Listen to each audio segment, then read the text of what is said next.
Willkommen zurück auf Neutrality Studies. Selamat datang kembali di Neutrality Studies. Hari ini kita kembali berbicara dalam bahasa Jerman karena saya berbicara dengan seorang rekan dari Jerman, Bapak Julian Hunt. Saat ini ia menghadapi banyak masalah karena memperjuangkan hak-hak rakyat Palestina. Dan itulah yang akan kita bahas hari ini. Julian yang saya hormati, selamat datang. Lieber Julian, willkommen. Ganz herzlichen Dank für die Einladung. Ja, wie du schon gesagt hast, mein Name ist Terima kasih banyak atas undangannya. Ya, seperti yang sudah kamu katakan, nama saya Julian Hunt. Saya guru matematika dan informatika di Hessen. Saya belajar matematika dan informatika di Universitas Wilhelms Westfalen di Münster. Lalu bekerja sekitar 11 tahun, baik di Nordrhein-Westfalen maupun di Hessen.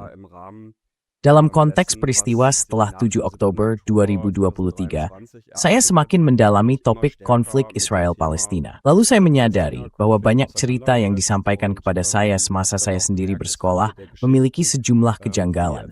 Ada hal-hal tertentu yang bagi saya tidak saling sesuai atau tidak terasa masuk akal. Kemudian saya banyak membaca, bertemu dengan orang-orang dari gerakan tersebut, dengan warga Palestina, warga Maroko, warga Mesir, dan warga Suriah. Lalu saya menyadari, ada banyak sekali hal yang sebagai orang yang lahir di Jerman, sebelumnya tidak begitu saya ketahui tentang apa yang terjadi di sana.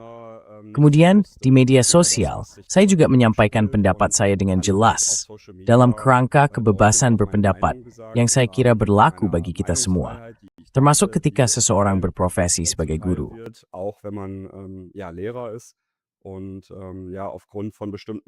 Dan karena beberapa unggahan yang saya buat di Instagram dalam konteks aksi United for Gaza tahun lalu, saya kemudian dilaporkan oleh seseorang dari Berlin. Orang itu menyerukan agar saya dilaporkan. Begitu juga Dinas Pendidikan. Bahkan Dinas Keamanan Negara juga harus mengawasi saya. Dan memang itulah yang kemudian terjadi.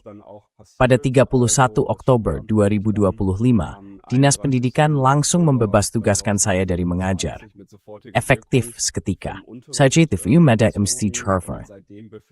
Si du malai si mis for first groward me, nanti kundis sparet enceman.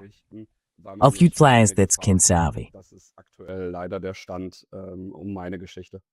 Aufgrund deiner Social Media Posts, auf denen du dich Karena unggahanmu di media sosial, di mana kamu terutama memperjuangkan hak-hak warga Palestina dan mengkritik tindakan Israel di Gaza dan tepi barat. Apakah dalam salah satu unggahan itu kamu pernah menyerukan kekerasan? Apa yang kamu tulis? Apa yang dituduhkan kepadamu? Dan sampai sejauh mana negara berargumen bahwa seseorang sepertimu sama sekali tidak boleh lagi berada di dekat anak-anak?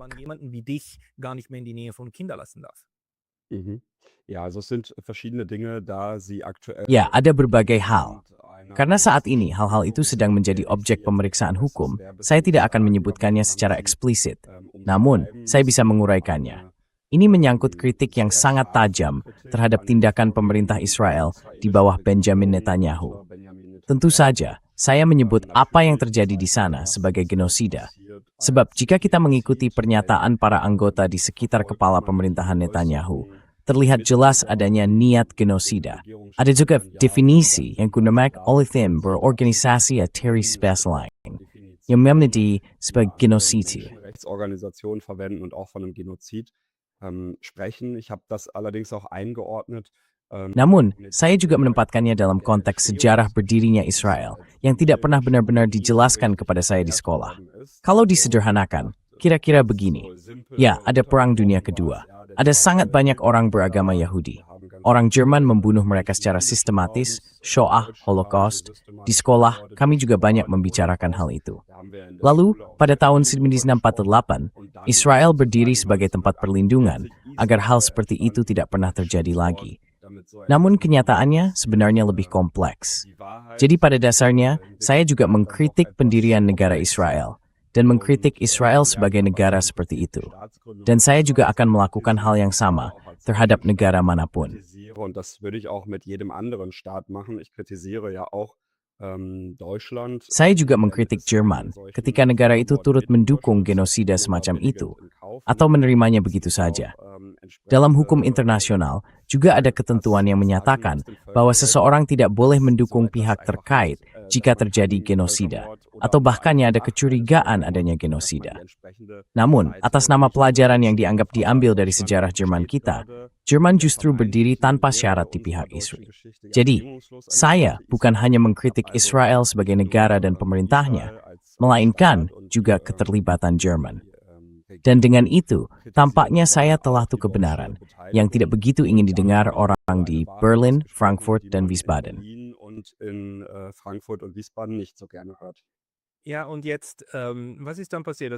Ya, lalu apa yang terjadi? Jadi kamu diskors, atau lebih tepatnya, dipaksa mengambil cuti. Perlu diketahui, dan saya sampaikan ini, terutama untuk orang-orang yang mendengarkan percakapan ini dalam bahasa lain. Di Jerman, seorang guru SMA, adalah pegawai negeri. Kamu berstatus pegawai negeri, jadi bekerja sebagai pegawai negara. Itu disertai beberapa keuntungan, dalam hal asuransi, gaji, dan juga perlindungan dari pemecatan, dan sebagainya. Namun sekarang mereka mengatakan, pernyataanmu di media sosial begitu ekstrem, sehingga kami memaksamu mengambil cuti. Lalu ini juga berlanjut. Sekarang kamu secara resmi juga menghadapi proses hukum. Apakah kamu mengajukan gugatan terhadap itu? Apakah itu yang sedang berlangsung sekarang? Atau ada juga sesuatu dari pihak luar yang secara hukum diarahkan kepadamu?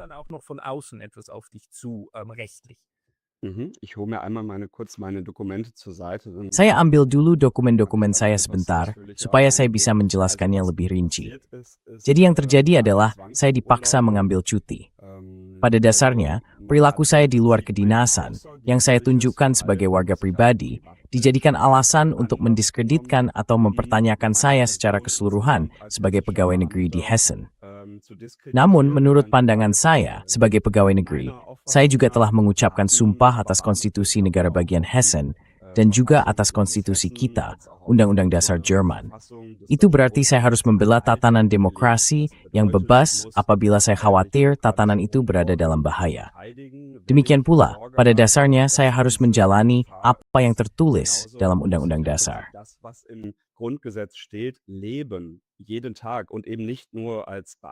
Setiap hari, dan bukan hanya sebagai pegawai negeri, sebagai guru, dalam peran saya sebagai guru, seperti yang saya lakukan, melainkan menurut pandangan saya, tentu juga sebagai pribadi. Karena itu, adalah hak saya untuk tentu saja berorganisasi secara politik, untuk turun ke jalan ketika terjadi ketidakadilan. Dan ketidakadilan itu memang terjadi. Pada tahun 2026 sekarang, tidak ada lagi yang bisa menyangkalnya. Namun secara konkret, pada dasarnya saya juga dituduh melakukan tindak pidana. Itu pasal Staatsdiebstahl yang klasik, yaitu pasal penghasutan terhadap rakyat. Jadi karena saya kritis terhadap ideologi politik Zionisme, perilaku saya langsung digambarkan sebagai kebencian terhadap Yahudi. Jadi itu disebut antisemitisme.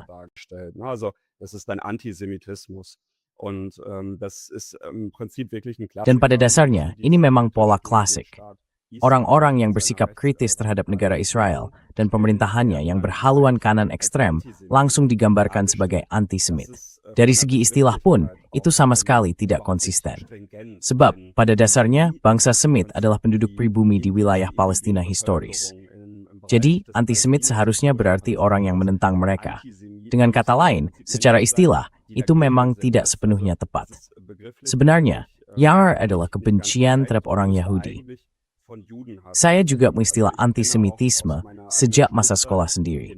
Artinya, orang-orang dicemarkan namanya, dianiaya, karena memperai Yahudi.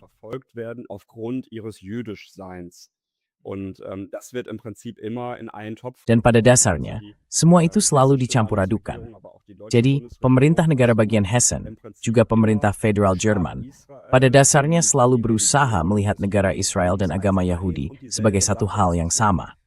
Namun itu mengingkari fakta bahwa sangat banyak orang beragama Yahudi yang anti-Zionis. Mereka mengatakan, ya, apa yang dilakukan negara Israel itu bukan kami. Itu tidak ada hubungannya dengan keyakinan kami. Dan kalau kita membuat analogi, iska Volksmordimlas Islamisme, Islam politik, atau Islam radikal.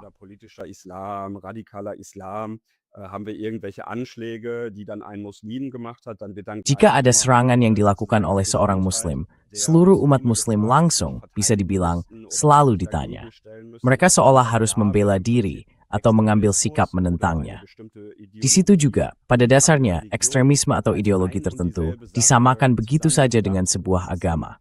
Dan dalam konteks Israel dan Yudaisme, ini sangat berbahaya. Karena pada akhirnya, semua orang yang beragama Yahudi, dimanapun mereka berada di bumi ini, pada dasarnya ikut dimintai pertanggungjawaban, atau dijadikan semacam sandera, melalui retorika para menteri dan politisi Jerman.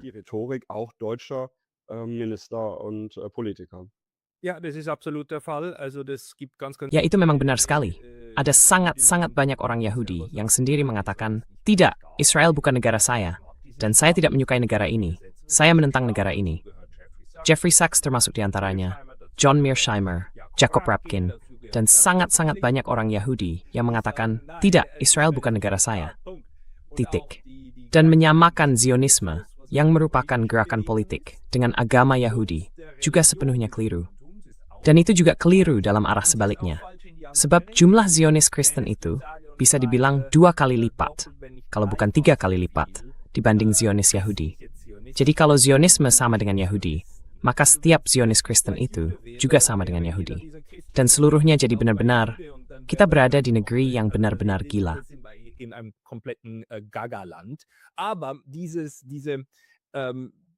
Namun penyamaan seperti ini tentu saja adalah permainan dari mereka yang berusaha menghalangi setiap diskusi cerdas dan penguraian persoalan ini. Dan tampaknya sekarang sebagian aparat negara Jerman juga termasuk di dalamnya yang dikerahkan untuk ngejarmu. Kamu dicemarkan namanya. Lalu sekolahmu menjauhkan diri darimu dan berkata, ya, dalam hal ini institusi gimnasiumnya, bahwa kamu tidak lagi bisa dipertahankan. Jadi sekarang kamu dibebas tugaskan. Dan sekarang negara menuduhmu melakukan ujaran kebencian. Bukan ujaran kebencian. Maaf, penghasutan terhadap rakyat. Sekarang, kamu berada di tahap mana dalam proses ini? Dan bagaimana kondisi psikologismu menghadapi semua itu?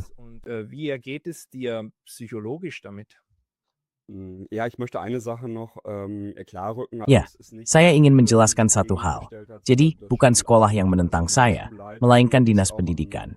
Pimpinan sekolah saya, sejauh yang mereka bisa, juga menunjukkan solidaritas. Setidaknya itu hal yang baik. Namun, sebagian besar guru yang selama bertahun-tahun bekerja sama dengan saya dengan baik, sudah tidak lagi menghubungi saya, atau kontaknya semakin berkurang. Tentu saja, di antaranya juga rekan-rekan yang belajar sejarah. Saya, dalam tanda kutip, izin belajar matematika dan informatika. Tetapi dalam studi matematika di Münster, pada akhirnya saya ingin sekepal logis dan jernih. En spesifiek step notenom tahtia.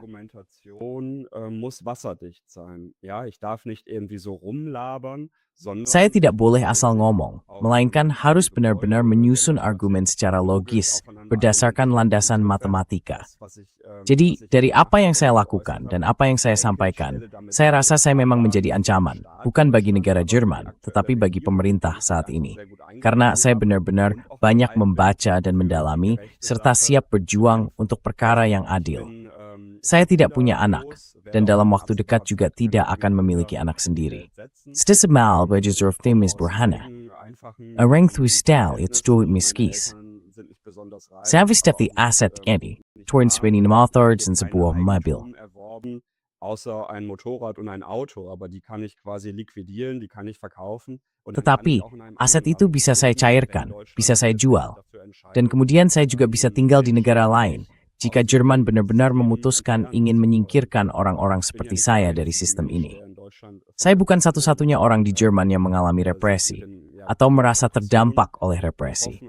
Kemarin saya berbicara dengan seorang teman dari gerakan Palestina yang kini terancam dideportasi. Ada juga kasus Hussein Dogru, jurnalis dari Berlin keturunan Turki, yang juga menyampaikan kritik terkait Palestina, tetapi juga mengenai apa yang terjadi di Ukraina dan Rusia.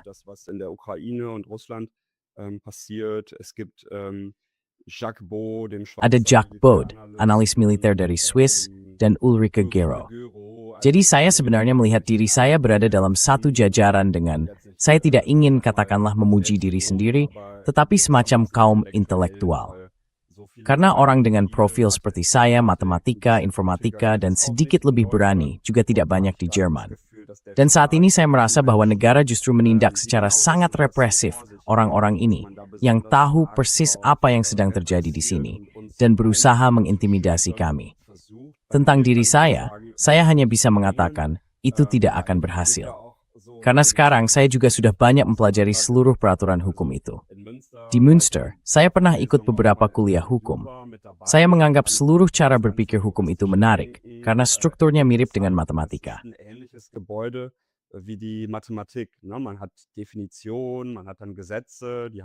Ada definisi, lalu ada undang-undang yang memiliki latar belakang tertentu.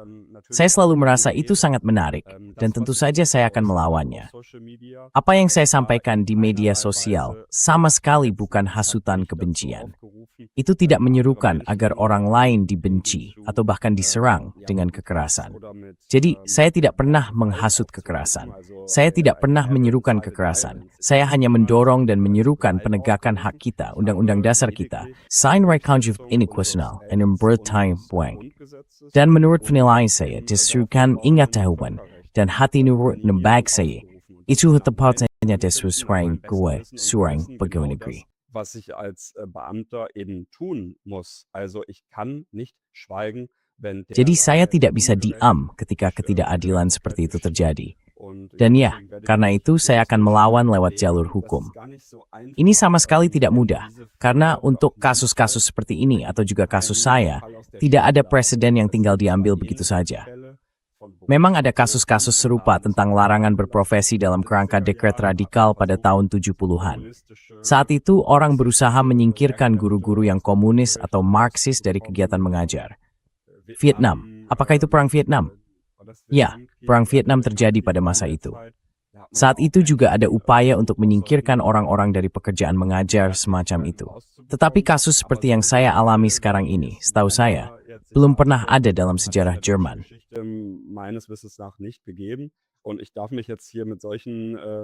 Dan sekarang, saya harus berkutat dengan teks-teks hukum yang indah seperti ini. Entah itu undang-undang disiplin, undang-undang kepegawaian.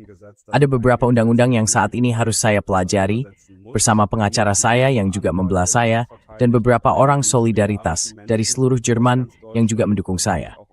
Tapi memang, saya harus membaca dengan cermat. Apa sebenarnya hak-hak saya? Bagaimana susunan pasal ini? Dan itu juga sampai batas tertentu. Elsenberg kingin satamate jembengket mate. Definisi apa ini? Misalnya, contoh klasiknya adalah definisi tentang antisemitisme.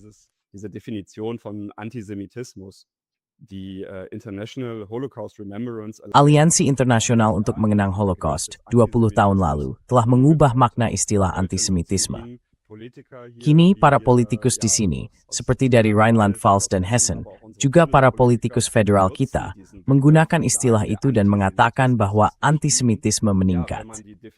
Ya, jika menggunakan definisi yang diubah Ehara 20 tahun lalu, yang mendefinisikan kritik terkait Israel sebagai antisemitisme, maka tentu saja antisemitisme akan meningkat. Tak pemahamin sebagai seorang tentang apa sebenarnya antisemitisme, itulah yang juga saya pelajari di sekolah, kebencian terhadap ras Yahudi.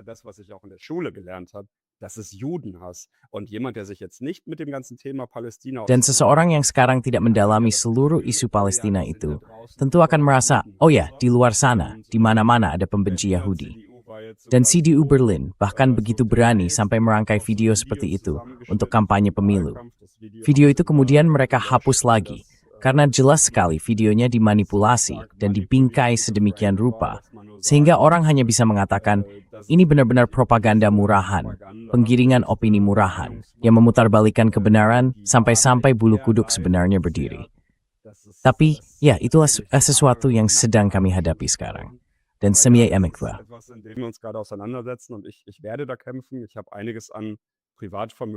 Saya juga sudah menggunakan sebagian harta pribadi saya dalam perjuangan ini.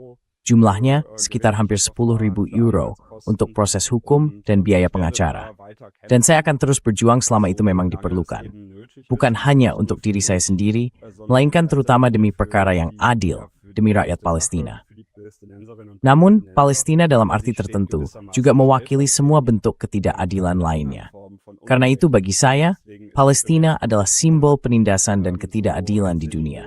Yang sebagai orang Jerman, kami memikul tanggung jawab bersama atasnya, juga karena sejarah kami. Wie nimmst du denn diesen Prozess jetzt? Bagaimana Anda memandang proses ini sekarang? Ketika Anda menjadi subjek dalam suatu proses hukum, dan kemudian negara, karena ini adalah tindak pidana, jadi negara harus bertindak jika ada kecurigaan penghasutan rakyat. Jadi ini bukan laporan dari pihak tertentu, melainkan negara yang turun tangan. Ketika itu terjadi, tentu saja secara pribadi, itu awalnya merupakan kejutan. Di sisi lain, ini juga sejalan dengan proses hukum terhadap orang-orang lain. Apakah Anda memandang proses ini, prosesnya sendiri, yaitu yang sedang berlangsung sekarang, secara keseluruhan sebagai sesuatu yang normal atau adil? Atau juga bermotif politik? Oder auch politisch motiviert. Also respektive hast du eine Vermutung, dass politische Motivation dahinter Jadi, liegt? apakah Anda menduga ada motif politik di baliknya? Di Swiss, saat ini kami punya kasus Ali Abu Nima, pendiri Electronic Intifada. 1,5 tahun lalu, pada Januari, ia masuk ke Swiss. Tiba-tiba, di jalan umum, ia diculik oleh polisi berpakaian sipil, dipenjara selama 2 hari, lalu pada hari Senin dideportasi. Alasannya, dan inilah yang sekarang juga sedang ia coba buktikan di pengadilan Swiss, adalah bahwa beberapa orang di negara itu, 2 atau 3 pejabat, thrice melakukan penyalahgunaan yang sangat berat. Mereka menggunakan jabatan mereka untuk bertindak dengan kekerasan brutal, kekerasan negara, terhadap seseorang seperti dirinya. Vorzugehen, staatliche Gewalt. In deinem Fall hast du das Gefühl, dass es sich jetzt Dalam kasusmu, apakah kamu merasa bahwa ini memang sedang terjadi sekarang? Maksudku, bahwa saat ini, pada momen ini, sebagian besar aparat negara Jerman, termasuk administrasinya, begitu terfokus pada Israel, sehingga mereka otomatis berusaha melawan setiap pendapat yang berbeda, dengan cara apapun. Atau ini lebih soal orang-orang tertentu yang secara politik sekarang mencoba melangkah jauh melampaui tujuan sebenarnya dari undang-undang tersebut. Seperti apa tough times before? Was ist so dein persönliches Gefühl? Ganz klar steckt hier ein System dahinter. Jelas sekali, ada sebuah sistem di balik ini. Jadi ini dijadikan alat politik. Secara politik, memang diinginkan agar orang-orang seperti saya dibungkam. Ini bukan kebetulan. Bahkan, katakanlah kesalahan prosedural dalam substansi yang dilakukan Dinas Pendidikan Negara di sini, itu sangat keterlaluan. Memang, seperti saya katakan, ini agak teknis. Saya juga tidak ingin membahas rinciannya sekarang. Tetapi, pengacara saya dan juga para penasihat di sekitar saya, melihat States jelas bahwa hukum di sini duet memaham gitu absurd. Begitu tidak upaya untuk menemukan sesuatu agar saya kembali buat buruk. Mengapa ini merupakan sebuah sistem? Saya melihat kaitannya dengan perhimpunan Jerman Israel di Frankfurt dan Hessen. It's in strength.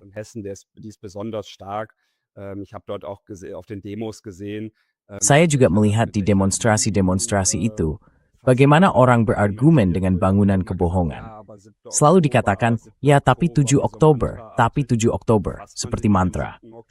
Kalau kita membahas 7 Oktober, kita juga bisa bertanya, mengapa kepala pemerintahan Israel menghalangi penyelidikan independen tentang 7 Oktober, dan juga tentang banyak hal lainnya. Masyarakat mayoritas di Jerman sama sekali tidak mendapat informasi tentang kondisi-kondisi historis berdirinya negara Israel. Bahwa pendiriannya pada tahun 1948 didasarkan pada pengusiran, bahwa gagasan Theodor Herzl mengenai pembentukan sebuah negara Israel sudah dimulai bahkan sebelum Perang Dunia Pertama. Semua itu adalah pengetahuan sejarah yang tidak diperhatikan oleh masyarakat mayoritas di Jerman.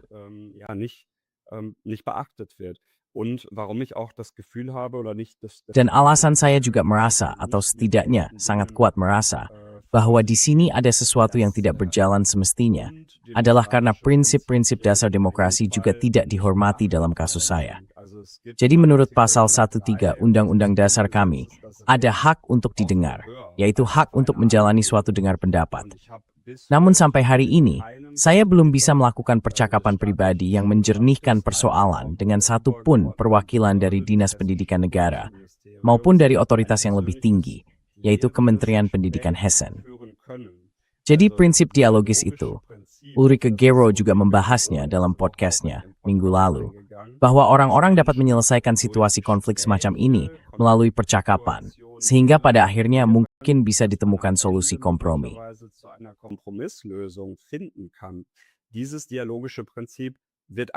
Prinsip dialogis ini saat ini diabaikan. Dan itu terlihat dalam kasus saya, karena semuanya pada dasarnya hanya dipertukarkan secara tertulis. Namun kita juga melihatnya di tingkat politik yang lebih tinggi. Sampai sekarang, masih ada garis kebijakan pemerintah terkait Rusia dan Ukraina, yaitu bahwa mereka sama sekali tidak ingin berbicara dengan perwakilan Rusia. Jadi dibangun, dikonstruksikan sebuah citra musuh yang kini bisa diaktifkan kembali dalam masyarakat Jerman. Terus terang, itu mengejutkan saya. Saya pikir pelajaran dari perang kita jangan pernah lagi. Dan bahwa kita harus berdamai, bukan hanya dengan Prancis, tapi juga dengan Rusia, yang tentu saja juga membebaskan Jerman Nazi dari Hitler.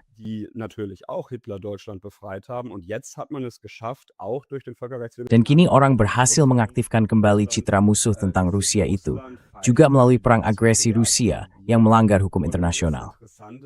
Dan yang menarik, dalam perang ini, yang tadi sudah saya beri label dengan kata sifat melanggar hukum internasional, hal itu juga terus-menerus diulang seperti mantra oleh media arus utama di Jerman. Mengapa itu sebenarnya tidak terjadi pada perang-perang agresi lain yang juga kita alami dalam 10 atau 20 tahun terakhir? Entah itu Afghanistan, Yaman, atau apa yang terjadi di Srebrenica, juga dengan keterlibatan Eropa.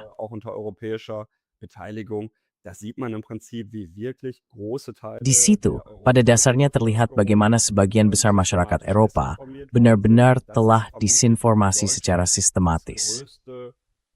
Dan bagi orang Jerman, itu mungkin kesulitan terbesar. Saya juga melihatnya dalam keluarga saya sendiri, kalau kita ingin membahas sesuatu yang lebih pribadi. Sebagian anggota keluarga saya sudah tidak berbicara lagi dengan saya. Ayah saya mengira saya akan segera masuk penjara, dan itu benar-benar membebani saya. Jadi, bagi saya, secara pribadi, ini gak sesuai. En sedih, sejusting the nem terus reserve memahamikan, tandan with gamsing.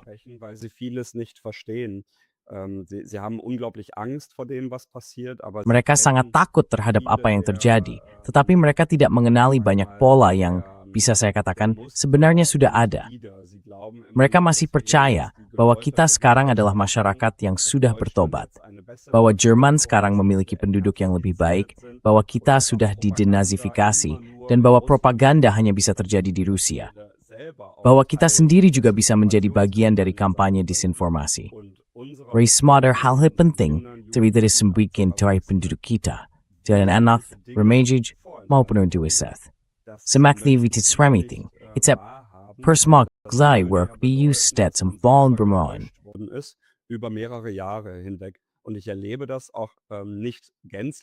Dan saya juga melihatnya, meski tidak sepenuhnya, tetapi cenderung begitu, bahwa orang-orang dari generasi yang lebih tua, yang sekarang berusia 60 atau 70 tahun, sangat kesulitan menggoyahkan fondasi-fondasi dasar ini, atau bisa dibilang aksioma-aksioma ini.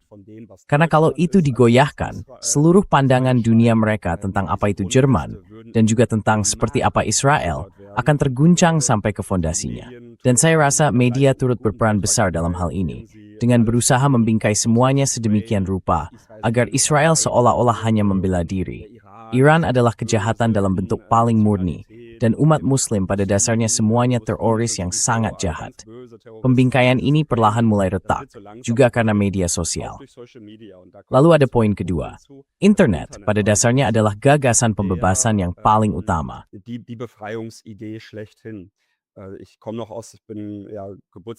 Saya masih mengalami masa itu.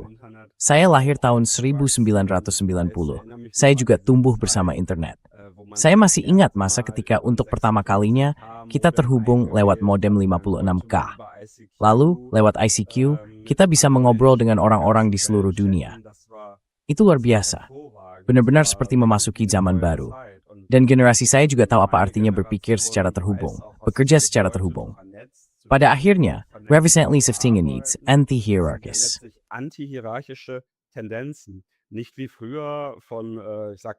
Tidak seperti dulu, katakanlah, dengan prinsip pemimpin, atau dari atas ke bawah, dengan logika media dari atas ke bawah. Tidak.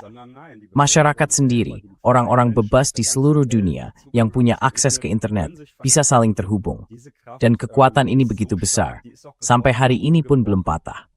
Itu juga yang membimbing saya, karena saya melihat, saya bisa terhubung dengan banyak orang, dengan semua orang. bahkan sekarang dengan orang-orang yang terdampak pengepungan di Gaza.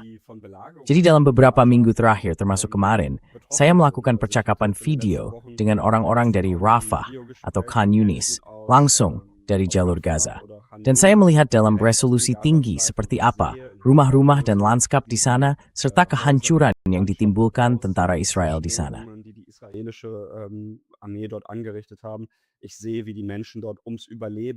Saya melihat bagaimana orang-orang di sana berjuang untuk bertahan hidup setiap hari. Dan gambar-gambar itu kini menjadi pedoman bagi tindakan saya. Selama saya hidup, saya akan memperjuangkan orang-orang di sana dan melakukan segala yang ada dalam kekuasaan saya melawan dukungan Jerman. Bukan dengan cara-cara kekerasan, tetapi dengan semua cara yang juga diwajibkan kepada saya oleh Undang-Undang Dasar.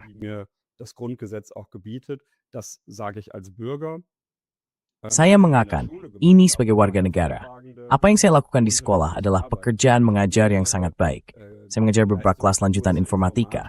Saya membangun muda dengan pengetahuan tentang basis data, algoritma, AI, pemrograman Python atau Java. Dan saya yakin itu saya lakukan dengan saing. Surat keterangan kerja saya rata-rata. Selain hal, saya juga terlibat dalam sebuah program pendidikan atau proyek untuk mengembangkan sekolah baru.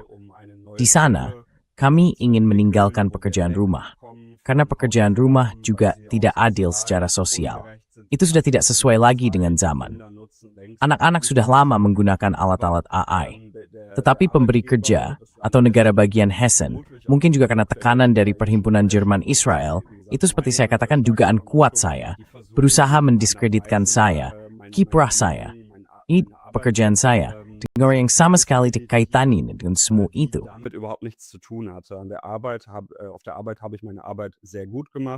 Di tempat kerja, saya menjalankan pekerjaan saya dengan sangat baik. Secara keseluruhan, saya juga bisa mengatakan bahwa saya disukai oleh rekan-rekan, oleh pimpinan sekolah, tetapi terutama oleh anak-anak dan para orang tua. Di sana, terbukti saya menjalankan pekerjaan saya dengan baik. Dan sekarang, Dinas Pendidikan bahkan kesulitan hanya untuk mengesahkan surat keterangan kerja saya. Sudah setengah tahun, saya menunggu surat keterangan kerja yang ditulis oleh pimpinan sekolah saya tentang saya, supaya saya juga bisa melamar ke tempat lain. Karena saya memang harus memperhitungkan kemungkinan bahwa Dinas Pendidikan dan Kementerian Pendidikan ingin mengeluarkan saya dari dinas sekolah dan juga dari status sebagai pegawai negeri. Setidaknya, itulah yang sebagian telah mereka umumkan. Karena saya, katanya, merupakan semeng kemanusiaan publik, dit semhavit.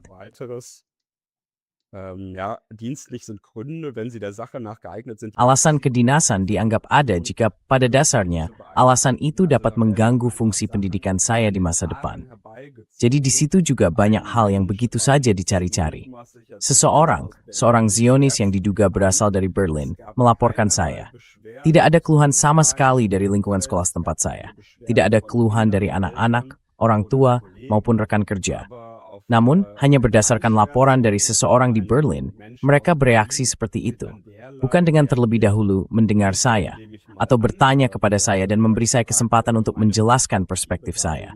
Melainkan langsung dengan 5 halaman tentang betapa besarnya bahaya yang konon saya timbulkan. Dan ya, tentu saja, sekarang saya juga bertanya-tanya. Sebenarnya saya hidup di negara seperti apa? Das Deutschland, das ich aus meiner Kindheit kenne. Jerman yang saya kenal dari masa kecil saya telah berubah secara drastis.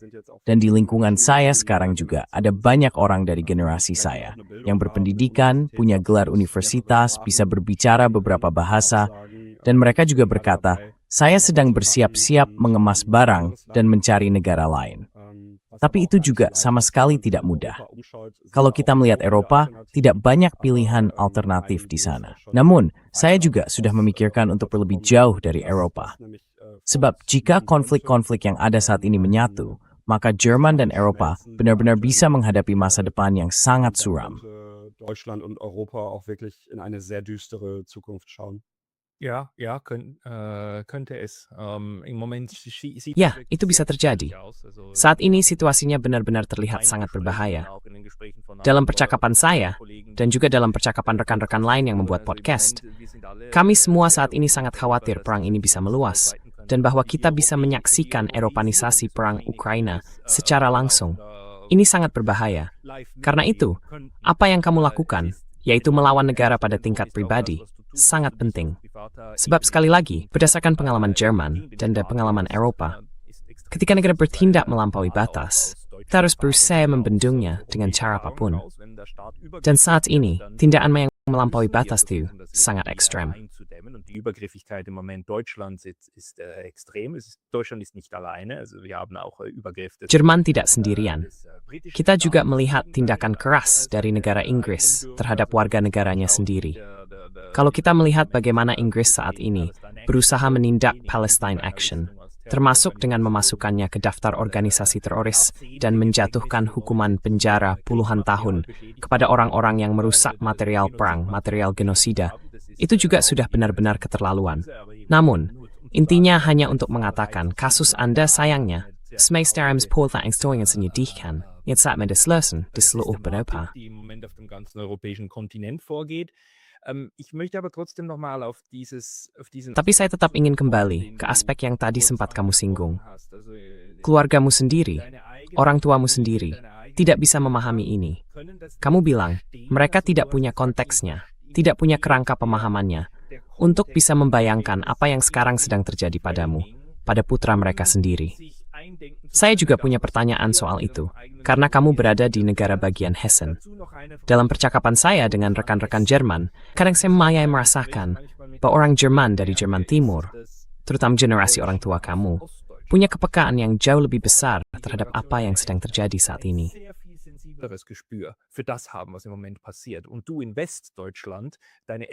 Dan kamu di Jerman Barat, orang tuamu dari Jerman Barat, yang kemungkinan lahir atau tumbuh besar di Republik Federal Jerman, jadi di Bundesrepublik. Bagi mereka, Bundesrepublik itu selalu ada secara berkelanjutan. Lalu Jerman Timur bergabung, kemudian DDR bubar. Itu bukan penyerapan DDR ke dalam BRD. Jadi, warga BRD seperti orang tuamu, pada dasarnya terus-menerus mendapat penegasan bahwa pandangan dunia mereka dan pemahaman mereka tentang Jerman yang baik selalu terbukti benar. Dan sekarang, kita berada di titik di mana bahkan sesuatu seperti ini bisa terjadi padamu, sementara orang tuamu tidak bisa memahaminya. Apakah kamu masih pikiran tentang itu yang bisa kamu bagi kami? Ideen, die du mit uns oder Gedanken, die du mit uns teilen kannst? Bestätigungsfehler. Das ist aus der Gehirnforschung Bias konfirmasi. Dari riset otak, ini relatif jelas. Atau belum sepenuhnya jelas, tetapi sangat mungkin bahwa orang, dan ini juga ditunjukkan oleh penelitian tentang bias konfirmasi, hanya mau menerima argumen yang memperkuat dan mendukung pandangan dunia mereka yang sudah ada. Itu juga logika media. Mengapa di jaringan kita muncul efek seperti gelembung filter? Mengapa di dunia internet, gelembung-gelembung muncul di mana-mana, dan kita tidak lagi mampu menembusnya? Sendat ni senijisten is een number fafak indokrim immunen to all in twilalitsi. Dan itu tidak terjadi berjiwit tahu saya. Würden. Und das ist bei meinen Eltern sicherlich der Fall. Ja, die sind in Westdeutschland. Ya, mereka tumbuh besar di Jerman Barat. Pola klasiknya, yang penting ambil pendidikan atau pelatihan kerja. Ayah saya pegawai bank, ibu saya asisten dokter. Pekerjaan yang klasik dan stabil. Dengan itu, mereka bisa membangun keluarga, membeli rumah, membesarkan 3 anak, juga dalam lingkungan yang aman dan penuh kasih. Karena itu, saya bisa memiliki masa kecil yang sangat baik. Hanya saja, rasa aman seperti itu sekarang lebih jarang ada bagi keluarga-keluarga muda. Dan seperti yang tadi juga kamu katakan, ada perbedaan antara Jerman Timur dan Jerman Barat. Kakek saya berasal dari dekat Leipzig, jadi di situ juga ada semacam latar belakang pelarian.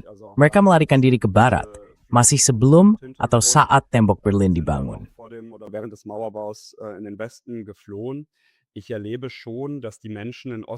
Saya memang melihat bahwa masyarakat di Jerman Timur lebih peka. Mereka seperti seismograf. Mereka sudah tahu apa artinya ketika sebuah sistem bergeser ke arah otoriter. Seperti yang pada akhirnya di Republik Demokratik Jerman memang terjadi. Pada akhirnya, orang-orang tidak lagi bebas. Memang semua setara, tetapi beberapa orang ternyata lebih setara lagi, yaitu para pejabat partai. Artinya mereka pernah melihat bahwa janji-janji yang dibuat para politikus kepada mereka, dan juga media, atsa nasemisen provide DDR, edib, nothing go prima as Tyson tau, bahwa niat demrapas naim skrispai menbear. Saya sudah fitiwet mengitaki apa narin talk show detani. In der DDR hieß, das war ja vor meiner Zeit, ich bin ja 90 geboren. Itu terjadi sebelum masa saya. Saya lahir pada tahun 1990.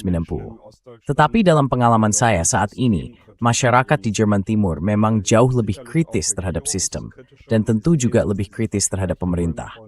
Mereka melihat bahwa janji Helmut Kohl tentang bentang alam yang berkembang ternyata tidak terwujud.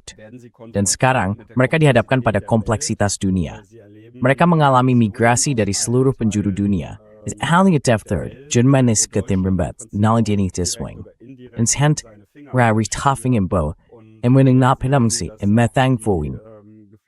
Ja, en men the word kiti de wilan. En scan thing hang in deck ralif breaking. Und sie verstehen vieles nicht mehr. Und das ist subjektiv auch ernst zu nehmen, denn die Menschen Dan itu juga harus ditanggapi dengan serius secara subjektif. Sebab orang-orang sangat takut menghadapi masa depan. Sekarang mereka cenderung, saya bilang begini, mencari harapan pada partai-partai sayap kanan seperti AfD, yang tentu saja juga makin mendapat dukungan. Hanya saja, kemungkinan besar partai itu tidak akan mampu menyelesaikan masalah-masalah tersebut. Pada dasarnya, saat ini mereka menunggangi gelombang ketakutan. Namun harapan masyarakat tetap saja bahwa nanti akan terjadi sesuatu, atau bahwa keadaan akan berubah. Di Barat, hal ini kini juga mulai terasa. Gelombang ini, termasuk gelombang AfD, semakin kuat. Lalu terlihat bahwa partai-partai yang disebut partai lama, atau partai-partai yang lebih tua, bersatu dan membangun semacam tembok penghalang.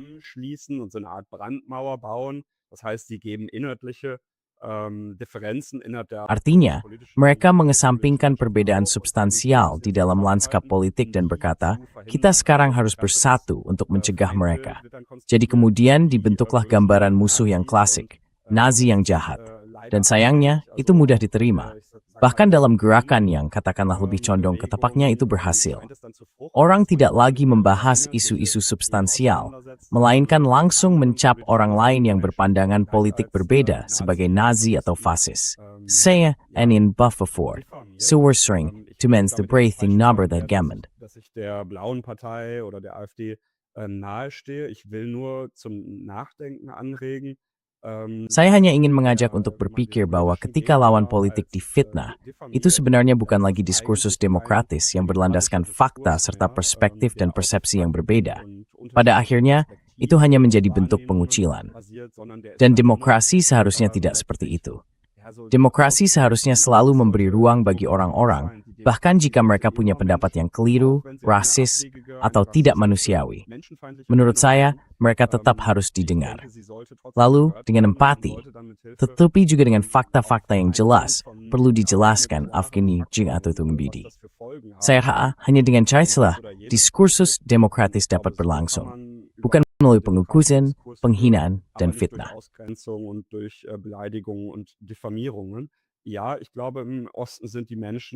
Ya, saya kira di wilayah timur, masyarakatnya jauh lebih maju dalam hal pemahaman tentang demokrasi. Sebab, dalam kehidupan sehari-hari, mereka juga lebih sering membicarakan rasa frustrasi mereka. Di Jerman Barat, kadang-kadang saya merasa masyarakatnya seperti kawanan domba, yang kini semuanya menunduk dan berharap tidak terjadi apa-apa. Padahal dari sejarah Jerman kita tahu bahwa itu adalah sesuatu yang sangat berbahaya. Hannah Arendt dan pemikir-pemikir lain, baik laki-laki maupun perempuan, pada abad ke-20 juga membicarakan hal itu. Jadi, bukan pikiran yang berbahaya, melainkan berpikir itu sendiri yang berbahaya. Dan sebagian orang telah memutuskan untuk tidak mau berpikir lagi sama sekali.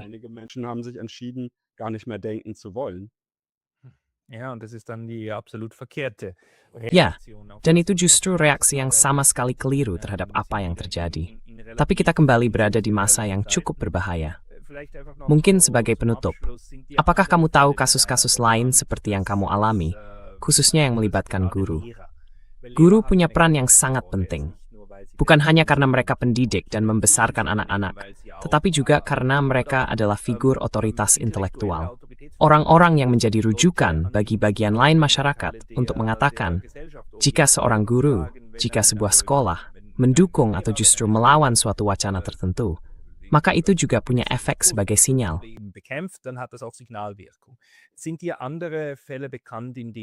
Apakah kamu mengetahui kasus-kasus lain di Jerman saat ini, ketika ada proses hukum terhadap guru untuk membungkam mereka?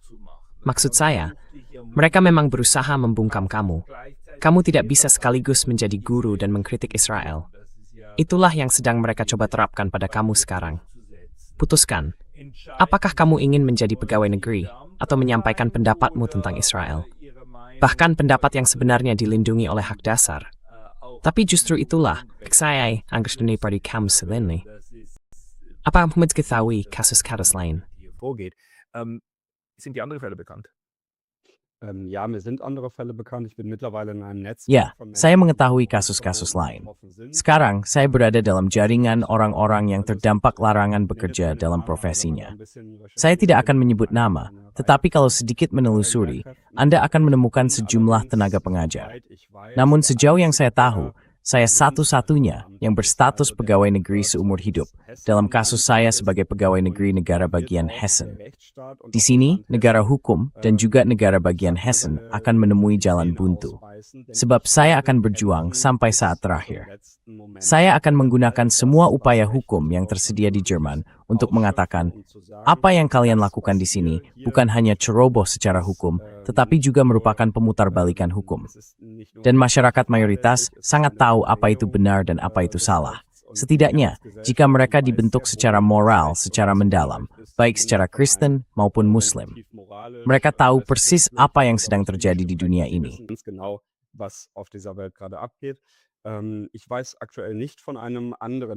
Saat ini saya tidak tahu ada guru pegawai negeri lainnya.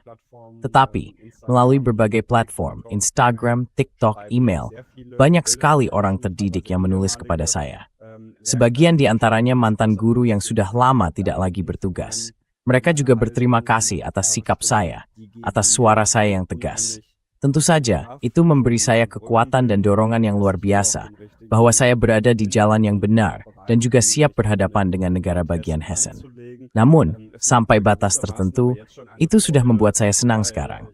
Karena kemarin saya kembali membaca bahwa rancangan undang-undang ini telah diajukan ke Bundesrat, bahwa penyangkalan terhadap hak Israel untuk eksis kini dapat dihukum hingga 5 tahun penjara.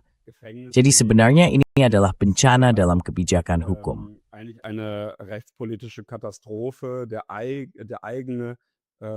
Dinas Layanan Hukum Internal Bundestag Jerman sendiri sudah menyatakan bahwa itu bertentangan dengan konstitusi. Jadi itu antikonstitusional. Itu pada dasarnya akan menjadi undang-undang khusus hanya untuk satu negara tertentu. Pandangan saya berlandaskan hak asasi manusia. Pandangan itu berlandaskan konstitusi kita pada Undang-Undang Dasar Jerman. Martabat manusia tidak boleh diganggu-gugat, dan manusia punya hak untuk hidup. Tetapi negara tidak, dan itu sebenarnya menunjukkan absurditas zaman kita. Ketika masih bersekolah di Realschule, saya membaca karya Friedrich Dürrenmatt, Kunjungan Sang Nyonya Tua, atau Para Fisikawan. Dan sekarang, saya benar-benar merasa bahwa kita berada dalam salah satu komedi paling gila dan paling ganjil, yang bahkan Friedrich Dürrenmatt sendiri tidak akan mampu membayangkannya. Dürrenmatt hätte selbst nicht ausdenken können, dass es einmal so absurd Kadang ini begitu absurd, seperti yang Anda katakan. Bukan hanya seperti Thomas Mann, tetapi juga Kafkawi, seperti Franz Kafka. Saya merasa kita hidup seperti di dalam buku karya Franz Kafka. Dan yang sebenarnya membantu kita adalah kompas moral yang jelas. Tetapi tentu juga hukum. Dalam Undang-Undang Dasar kita, Pasal 1, tertulis bahwa martabat manusia tidak dapat diganggu-gugat. Dan martabat ini tentu juga berlaku bagi orang-orang di Palestina, di Sudan, di Kongo, dan pada akhirnya juga di Jerman. Setahun lalu, di sebuah demonstrasi, saya mestimu di Jerman baru bebas jika Palestina bebas. Sampai saat itu saya sama sekali belum memahaminya.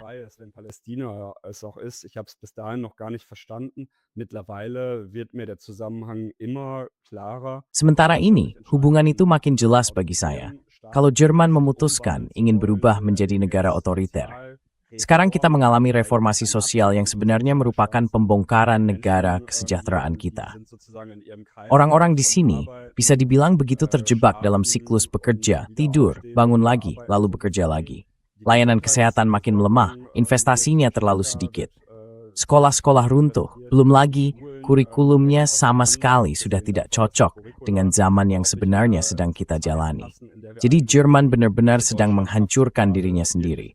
Dan kalau orang-orang seperti saya emigrasi, maka pada akhirnya akan tersisa brain drain. Mungkin itu juga perlu dipantulkan kembali kepada orang-orang yang memberikan suaranya kepada AfD. Der AfD die Stimme geben, zurückbleiben, werden dann ärmere Menschen. Lalu yang akan tertinggal adalah orang-orang miskin, orang-orang tua, keluarga-keluarga. Mereka kemudian akan memiliki sistem kesehatan yang kacau, sistem pendidikan yang rapuh, dan masyarakat rasis yang tidak lagi menoleh ke kiri dan ke kanan, melainkan telah menjadi egois. Apakah benar ini Jerman yang kalian inginkan di sini? Saya benar-benar sangat khawatir dengan perkembangan Jerman. Saya berharap masih bisa ada koreksi arah. Tetapi seperti apa bentuknya, saat ini saya juga tidak tahu. Untuk kehidupan saya sendiri, tentu saya harus melihat saya akan tetap di mana, kemana saya harus melangkah dari sini. Jika saya menyadari bahwa sebagai guru yang bekerja dengan baik dan masuk akal, negara di sini justru begitu mengejar-ngejar saya. Jelas, cepat atau lambat saya juga akan berkata, Jerman, jangan seperti ini.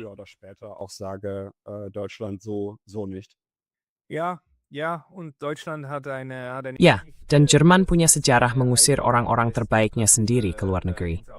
Hannah Arendt juga mengalami hal itu. Banyak orang lain juga begitu. Saya hanya bisa mendukungmu untuk tetap tinggal di Jerman dan berjuang di sana. Tapi saya memang mudah bicara. Saya orang Swiss yang tinggal di Jepang. Di sisi lain, dari luar negeri pun, orang bisa memperjuangkan agar keadaan di tanah air kembali membaik. Hanya saja, pola yang sedang terbentuk saat ini, bukan hanya di Jerman, seluruh Eropa, menakutkan bagi orang-orang seperti kita.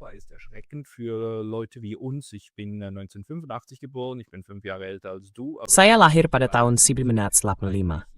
Saya 5 tahun lebih tua dari Anda. Tetapi saya punya pandangan dasar yang sama, bahwa kita di Eropa sebenarnya sudah melewati masa kelam itu. Dan sekarang, melihat bahwa kita ternyata tidak pernah benar-benar mengolahnya, termasuk kolonialisme, termasuk genosida-genosida lain yang menjadi tanggung jawab kami, orang Eropa. Dan bahwa sekarang, alih-alih melakukan introspeksi dan berkata, mari kita cari kesalahannya, dan mari kita coba melakukan apa yang dilakukan Uni Soviet pada tahun 90-an. Maaf, Rusia pada tahun 80-an dan 90-an, yakni mencoba membereskan semuanya, dan berkata, di mana posisi kita?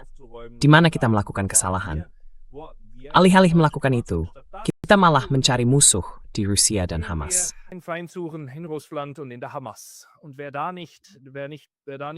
Dan siapapun yang tidak ikut, dianggap berada di pihak yang jahat dan harus disingkirkan dari masyarakat. Dan itulah yang sayangnya sedang terjadi pada dirimu saat ini. Julian, saya mendoakan kamu diberi banyak kekuatan. Saya juga berharap mungkin dalam beberapa bulan ke depan, kamu bisa kembali memberi kami kabar tentang apa saja yang terjadi padamu. Karena kamu juga seperti burung kenari di dalam tambang, yang bisa memberi kami gambaran. Ini bukan hal yang menyenangkan, tetapi apakah ada lagi yang ingin kamu sampaikan kepada kami sekarang? Dan untuk orang-orang yang mengikut kamu, adakah kamu saat di mana kamu menuliskan atau menyampaikan pemikiranmu dan membagikannya dengan orang lain? Danke Pascal erstmal für die Einladung und auch, dass du Terima kasih Pascal, pertama-tama atas undangannya, dan juga karena kamu telah memberi platform bagi kisah saya. Saya hanya ingin mendorong orang-orang untuk membicarakan kisah saya, tentu saja, dan menyebarkannya. Begitu juga kisah Jack Bode, Hussein Doru, dan Ulrike Gero. Ada banyak orang di seluruh Eropa, bukan hanya di Jerman, tetapi juga di Prancis atau Italia, yang terdampak larangan bekerja. Bagi yang ingin mencari informasi lebih lanjut, media sosial memang merupakan kesempatan yang baik. Di Instagram, kalian bisa mengikuti saya. Di sana saya memberikan pembaruan secara rutin, begitu juga di YouTube. Sesekali saya juga membagikan ajakan untuk aksi-aksi solidaritas, seperti penggalangan dana bagi orang-orang yang terdampak larangan bekerja atau represi lebih lanjut. Und ich denke, dass, oder ich bin Dan saya pikir, atau saya yakin, bahwa hanya melalui kebersamaan yang solidaritas, kita bisa melawan ketidakadilan ini. Kalau setiap orang berjuang sendiri-sendiri dan kita membiarkan diri kita dipecah belah, maka kita akan kalah. Itu juga kita tahu dari sejarah. Ada juga ungkapan yang indah. Mula-mula mereka menjemput kaum komunis, tetapi saya diam karena saya bukan seorang komunis. Lalu mereka menjemput orang-orang Yahudi, tetapi saya diam karena saya bukan orang Yahudi. Dan saya naam tuhaim dat ze meet dit ver, dat is kiu dad bezi warang intaka. Karena itu, persatuan, kebersamaan, dari ciri-ciri semai bukan saling membangun. Und nicht gegenseitig uns abzumurksen. Ja, und das Bekenntnis zu Ya, dan komitmen terhadap prinsip-prinsip dasar yang kita semua yakini, termasuk Undang-Undang Dasar, konstitusi-konstitusi, serta mendorong negara agar juga mematuhinya. Dan itulah yang saat ini agak menjadi pergumulannya. Saya juga berharap kita masih bisa menyelesaikannya. Kita akan membicarakannya lagi. Julian Hunt yang terhormat, terima kasih atas waktunya. Lieber Julian Hunt, danke für deine Viele Zeit. Grüße. Salam hangat dari Jepang. Terima kasih, Pascal. Pascal.